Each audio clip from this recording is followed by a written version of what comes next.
Hello guys, welcome back to Om vlogs. And आप लोग कैसे हैं? आई होप आप सब बढ़िया ही होंगे। और आज मैं आपके सामने लेके आया हूँ मेरी टाटा हेक्सा, जो कि लगभग एक साल हो चुका है जिसे, और 10,000 किलोमीटर चल चुकी है गाड़ी। तो उसी का मैंने कहा आप छोटा सा एक रिव्यू बना देते हैं कि इतना एक साल का क्या ओनरशिप एक्सपीरियंस रहा, कैसा सब कुछ रहा, कोई प्रॉब्लम तो नहीं आई। तो मैं एक बार आपको अपनी गाड़ी दिखा देता हूँ, उसके बाद हम फिर शुरू करते हैं। तो फटाफट से सिनेमैटिक्स देखिए।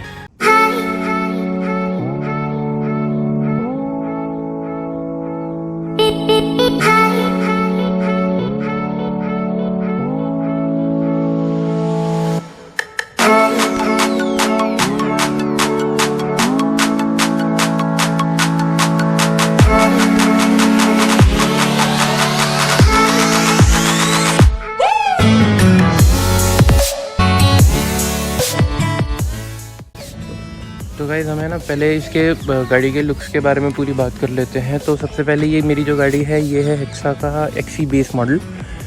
और ये जो बेस मॉडल है ये मैंने थोड़ा सा जल्दी में लिया था। एक्चुअली जो 2018 का जो बेस मॉडल आता था उसमें हमें म्यूज़िक सिस्टम और भी बहुत सारे फीचर्स मिल जाते थे, बट 2019 में टाटा का अपडेट आया और उन्होंने काफ़ी सारे फीचर्स इससे हटा दिए थे बेस मॉडल से। तो वो मुझे पता नहीं था, हमने बिना देखे गाड़ी ली थी।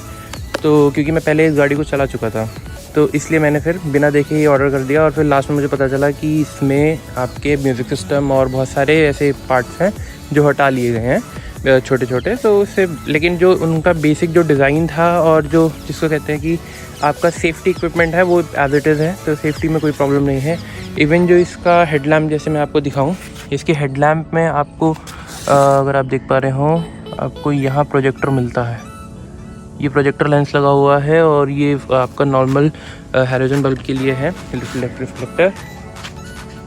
तो ये जो है इसमें कोई भी आपका ये जो टॉप मॉडल ले लीजिए चाहे आप बेस मॉडल ले लीजिए, इसके हेडलैम्प्स आपको एज इट इज़ मिलती हैं। और फ्रंट से लुक गाड़ी का बहुत अच्छा आता है।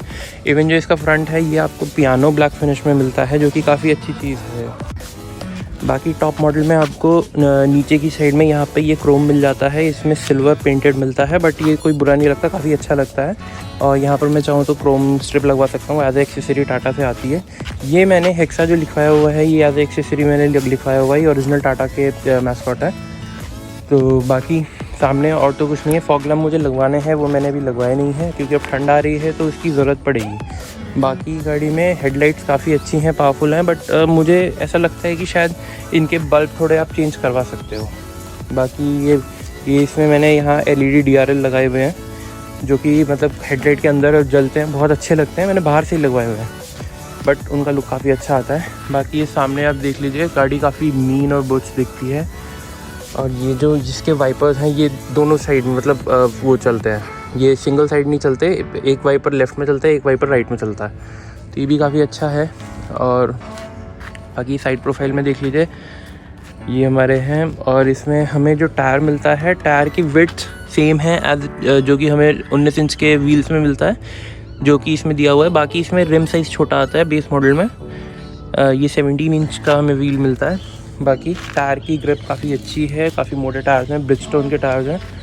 और बॉडी लाइन में देख लीजिए, इसमें मैंने एज ए एक्सेसरी ये लगवाया था, ये मैंने कंपनी से ही डलवाया था।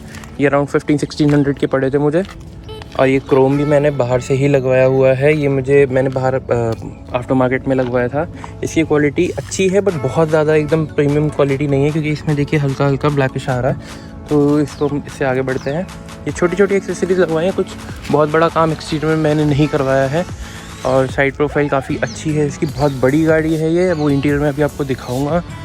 और ये देखिए बैक में पीछे की साइड से भी काफ़ी अच्छी लगती है। और ये जो इसके टेल लैंप है आपको बिल्कुल टॉप मॉडल वाले ही मिलते हैं। ये LED है पूरा, ये भी LED है नीचे, ब्रेक लाइट। केवल इंडिकेटर जो है इसमें नॉर्मल आता है, जो कि टॉप मॉडल में भी सेम ही है, बिल्कुल सेम है। लाइट्स के मामले में टाटा ने कोई भी इसमें कमी नहीं करी है। बाकी इसमें मैंने रिवर्स पार्किंग कैमरा ऐड करवाया था, जो कि अंदर टच स्क्रीन सिस्टम लगवाया मैंने। तो जैसा कि आप देख रहे हो, गाड़ी बाहर से काफ़ी अच्छी लगती है। अब हम इसके इंटीरियर की थोड़ी सी बात कर लेते हैं।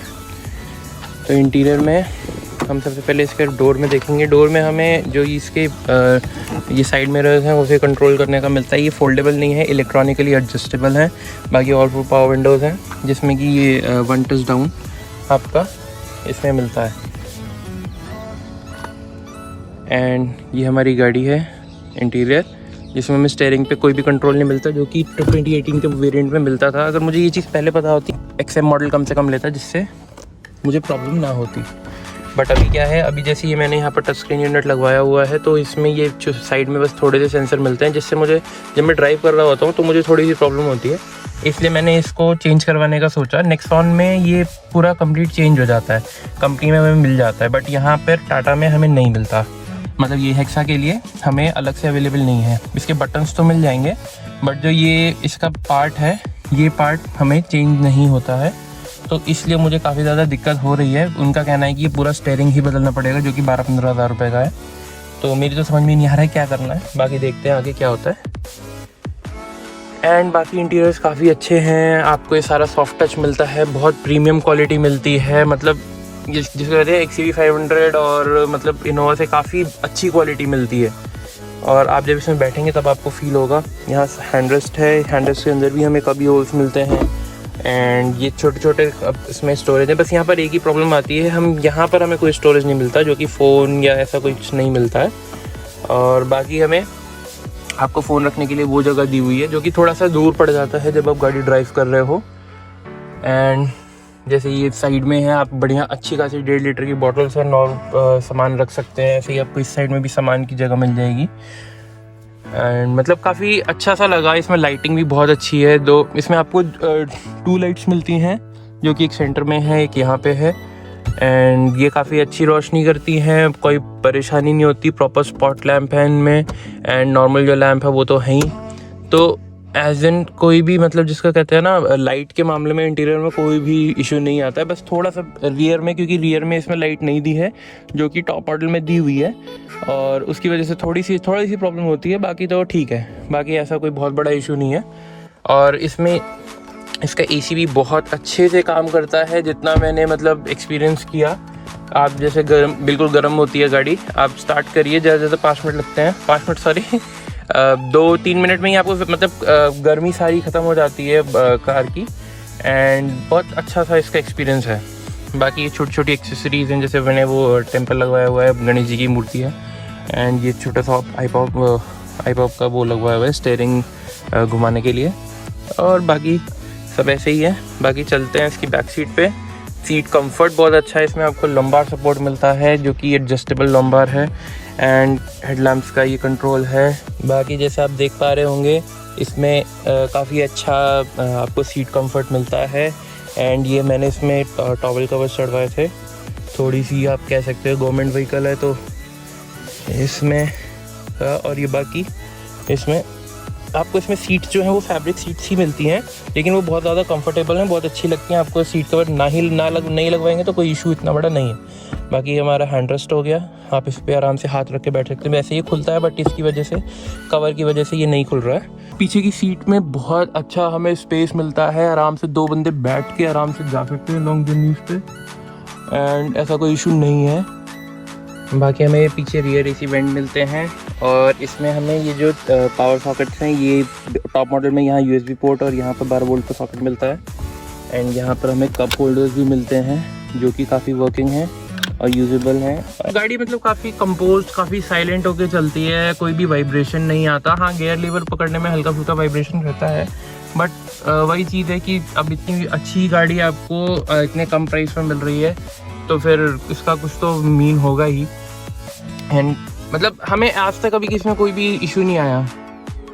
तो गाइस, इसकी ड्राइवेबिलिटी के बारे में बात कर लेते हैं। ये गाड़ी मैंने काफ़ी दूर लॉन्ग ट्रिप्स मारे हुए हैं, जैसे मैं उदयपुर भी लेके गया हूँ इसे।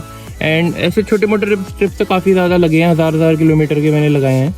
तो जिसको कहते हैं ना कि मैं कभी जैसे उतरा, मैंने 700-800 किलोमीटर कंटिन्यूस ड्राइविंग करने के बाद मैं गाड़ी से उतरा और मुझे थकान फील हो, ऐसा मुझे कुछ भी नहीं होता। हल्का फुल्का तो ऑब्वियसली बॉडी एक रहेगा, लेकिन जैसे मैं और गाड़ियाँ लेके जाता हूँ तो उनमें मतलब मुझे थोड़ी थकावट फील होती है, और काफ़ी ज़्यादा जैसे हाथ पे मेरे दर्द होने लगता है, तो वो चीज़ इसमें नहीं है। इसमें काफ़ी अच्छा कंफर्टेबल पोस्चर है, और आराम से आप चलते जाते हो, बहुत लंबे ट्रिप्स आप ईजिली कर सकते हो। तो मेरा तो एक्सपीरियंस इसमें काफ़ी अच्छा रहा। बाकी कर लेते हैं बात इसकी थोड़ी सी जिसको कहते हैं कि सर्विसिंग की। मैं टाटा के सर्विस सेंटर गया हूँ। इसमें सबसे पहले स्टार्टिंग में मुझे जिसको कहते हैं प्रॉब्लम की बात करूँ तो इसके जो गियर था वो गियर में हल्का सा वो था, मतलब जो इसका क्लच था वो पूरी तरह से एक तरीके से इंगेज नहीं होता था और उससे गियर लगाने में हल्का सा ये अटकता था। तो वो मैं सर्विस सेंटर में लेके गया, उन्होंने आधे घंटे के अंदर उसको सारा 2 मिनट मतलब जिसे कहते हैं ना फटाफट उन्होंने काम किया उसको, क्योंकि नई गाड़ी थी वो, उनको भी ऐसा उनकी भी अपनी रेपुटेशन होती है। तो उस चीज़ को उन्होंने तुरंत खोला है और फटाफट उसे सही किया और एकदम परफेक्टली स्मूथ हो गया। तो कभी कभी मैन्युफैक्चरिंग में हल्के फुल्के इश्यूज आ जाते हैं, हाँ अब जिसके कहते हैं PDI में उनको चेक करना चाहिए, बट ठीक है कुछ चीज़ें नहीं निकल के सामने आ पाती। मैं इस चीज़ को ठीक है टाटा अपने आप को बहुत ज़्यादा इम्प्रूव कर रहा है, ये मैंने नोटिस किया है। और फिर मैं आपसे बात करूँ तो मेरे को इसमें ऐसा कोई और इशू नहीं आया है। बाकी इसमें ब्रेक की हल्की फुल्की मतलब स्पीक थी तो वो भी उन्होंने रिजॉल्व कर दी है और ऐसा कुछ मतलब कोई ऐसा मेजर इशू मेजर फॉल्ट नहीं आया इसमें जो जिसकी वजह से मुझे कहीं खड़ा होना पड़े या कुछ प्रॉब्लम आए। बाकी इसकी सर्विसिंग की बात करूँ तो सर्विसिंग में गाड़ी में लेके गया था फर्स्ट सर्विस। इसकी सबसे बड़ा जो एडवांटेज है इस गाड़ी में वो है इसकी सर्विसिंग, और सर्विसिंग आपकी होती है 20,000 किलोमीटर्स पे, ठीक है। तो इसका जो पहला अभी जो उसके हुए हैं, फर्स्ट होता है जनरल चेकअप जो कि हमारा फ्री होता है, और कंपनी में हम गाड़ी लेके जाते हैं तो वो हमसे मतलब कोई सब फ्री चार्ज होता है। अगर आप कुछ उसमें अलग से करवाते हैं तो उसके चार्जेस होते हैं, वरना वो फ्री होता है जनरल चेकअप। वो होता है हमारा लगभग 5,000 किलोमीटर पे। उसके बाद 10,000 किलोमीटर पे फिर से एक चेकअप होता है जिसमें सारे ऑयल एंड वो सब चेक किए जाते हैं कि सबके ऑयल लेवल सब कुछ ठीक है या नहीं। तो उस चीज़ को उन्होंने वो करते हैं, और उसमें मेरा कुछ 1,000 रुपये का बिल आया था। उसमें भी मैंने मैंने एक्चुअली अलाइनमेंट करवाया था जो कि इसमें हल्का सा आउट हो गया था, वो चाहे गड्ढे में जाने की वजह से किसी वजह से था, तो वो मैंने रिजॉल्व करवाया था इशू, तो उसके मुझे 1,000 रुपये देने पड़े थे, वरना वो भी फ्री था। बाकी अब जो 20,000 रुपये सर्विस है इसकी, उसके लिए लोग कह रहे हैं कि वो उसमें लगभग 6-7 हज़ार रुपये का खर्चा आएगा। तो देखते हैं उसका क्या हिसाब बनता है। अभी 20,000 तो गाड़ी चली नहीं है, 10,000 कुछ गाड़ी चली है, तो ठीक है धीरे धीरे हम पहुंचेंगे वहाँ पर तो मैं बताऊंगा। लेकिन मैं जितनी बार भी वहाँ सर्विस के लिए, इससे पहले मेरे पास सफारी थी, सफारी स्टॉर्म, वो मैंने यूज़ करी है, उसमें मुझे आज तक मतलब जिसको कहते हैं ना कोई भी इशू आया है। खासकर कि मैं मतलब यहाँ नोएडा में जो सेक्टर 5 में है हमारा टाटा मोटर्स का शोरूम, उनका काम करने का तरीका काफ़ी अच्छा लगा मुझे, और मुझे कभी भी ऐसा कोई इशू नहीं आया है। अगर कोई मतलब छोटा मोटा इशू आता है तो फिर मैं उनके मैनेजर से भी बात कर सकता हूँ, तो वो तुरंत उस चीज़ को रेक्टिफाई करते हैं।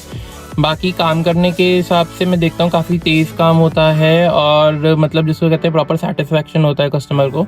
तो हमें कोई भी ऐसी प्रॉब्लम आती नहीं। थोड़ा सा जो इसको इशू कह सकते हैं वो वहाँ पर कस्टमर लॉन्च उनका इतना अच्छा नहीं है, जो कि थोड़ा सा इशू है। बाकी वैसे तो ठीक है, कोई ऐसी प्रॉब्लम नहीं है। काम हम ऑब्वियसली वहाँ सर्विस करवाने जाते हैं, वहाँ बैठने नहीं जाते, तो वहाँ लेकिन काम बहुत अच्छा और बहुत सही तरीके से किया जाता है, तो उस चीज़ के लिए मैं उनको अप्रिशिएट करूँगा काफ़ी।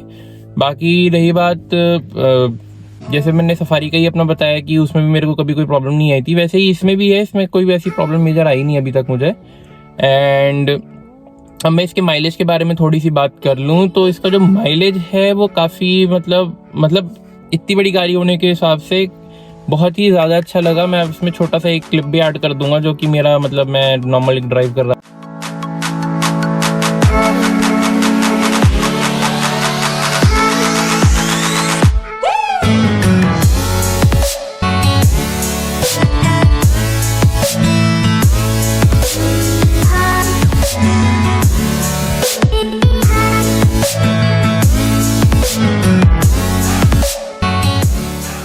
था, और वो मैं विदाउट एसी ड्राइव, इवन मैं एसी के साथ भी ड्राइव करता हूँ ना तो काफ़ी अच्छा माइलेज आता है।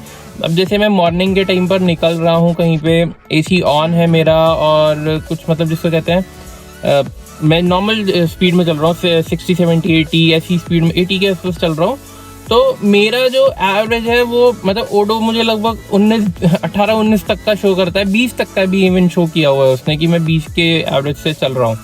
तो मतलब इतनी बड़ी गाड़ी लेके चलने में मुझे इतना ज़्यादा फायदा होता है। और अगर मैं नॉर्मल इसको ड्राइवर भी गाड़ी चलाता ना 14-15 का एवरेज तो निकलता है, इतना तो मैंने भी नोटिस किया है।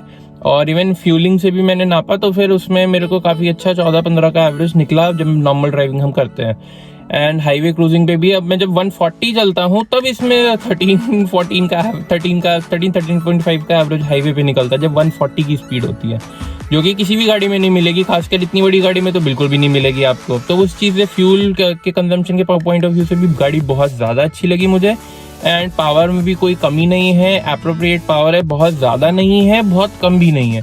आपको जितना एक अच्छी गाड़ी चलाने के लिए चाहिए होती है पावर, उतनी पावर है। सिटी में थोड़ा सा आपको हल्का फुल्का फील हो सकता है कि थोड़ी सी पावर और होती तो मतलब सही रहता, थोड़ा ईजी रहता, बट ऐसी कोई दिक्कत नहीं है। बाकी जैसे इसकी विजिबिलिटी की बात करूं, जैसे लोग कहते हैं कि बड़ी गाड़ी चलाने में हमें दिक्कत होती है, खड़ी करने में दिक्कत होती है, नहीं, इसमें ऐसा कुछ नहीं है।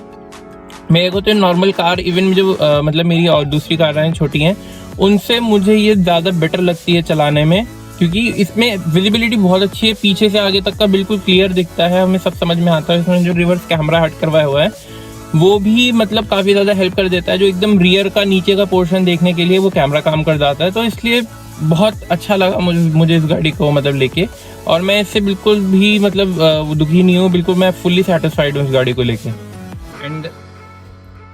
एंड गाइस, मैं अगर इसके बूट स्पेस की बात करूं तो बूट स्पेस भी इसका बहुत अच्छा है, और मतलब एज़ कम्पेयर टू इसके कंपटीशन में जैसे XUV 500 आती है और मतलब गाड़ियाँ आती हैं, तो इसमें हम जैसे उदयपुर की भी हमने 5 दिन की ट्रिप मारी थी, तो उसमें हमने केवल बूट में ही सामान रखा था, जबकि हम 7 लोग बैठे हुए थे गाड़ी में। तो वो हमने थोड़ा सा दिमाग लगा के किया था। हमने डफल बैग्स लिए थे, उसमें हमने सारे कपड़े अपने रखे, किसी का एक्स्ट्रा लगेज नहीं था फालतू का, तो बहुत मतलब प्रॉपरली हम गए थे, बहुत ईजी हम आए थे, तो मतलब काफ़ी। तो ठीक है, ये था मेरा रिव्यू। बाकी अगर आपको कुछ पूछना होगा तो मुझे बताइएगा, और ऐसा तो मेरे हिसाब से मैंने लगभग सारे पॉइंट कवर कर ही दिए हैं, चाहे मेंटेनेंस हो, चाहे फ्यूल एफिशिएंसी हो, एंड मतलब गाड़ी की क्वालिटी के बारे में हो, मुझे कोई प्रॉब्लम नहीं आई। हाँ, ये सब मैंने आपसे आप डिस्कस कर लिया है, लुक्स भी डिस्कस कर लिए, काफ़ी कुछ अच्छी चीज़ें मिलती हैं मुझे। मैं एक छोटी सी वीडियो और बनाऊंगा इसकी एक्सेसरीज़ की, जो कि मैंने क्या क्या इसमें ऐड करवाया है, कितने का करवाया है, वो सब बताऊंगा आपको। और अभी कुछ चीज़ें हैं जो मुझे ऐड करवानी भी हैं, तो देखते हैं धीरे धीरे जैसे जैसे होता है वो सारी चीज़ें मैं आपको अपलोड करूँगा। तो मेरे चैनल को सब्सक्राइब करिए अच्छे कंटेंट के लिए, और हो सके तो इसको शेयर भी करिएगा ताकि आपके और दोस्त भी देख सके। तो गाड़ियाँ लेने का सोच रहे, खैर अभी तो ये गाड़ी बंद है, बट ऐसा देखा जा रहा है कि शायद BS6 वेरिएंट हेक्सा का आ रहा है, तो ये बहुत अच्छी चीज़ होगी अगर हेक्सा आ जाती हैं रोड पे, क्योंकि मेरे हिसाब से इससे ज़्यादा सेफ, इससे ज़्यादा अच्छी गाड़ी इस प्राइस रेंज में आपको नहीं मिल सकती। तो इसी के साथ मैं वीडियो को एंड करना चाहूँगा। Thank you so much. जय हिंद, जय भारत।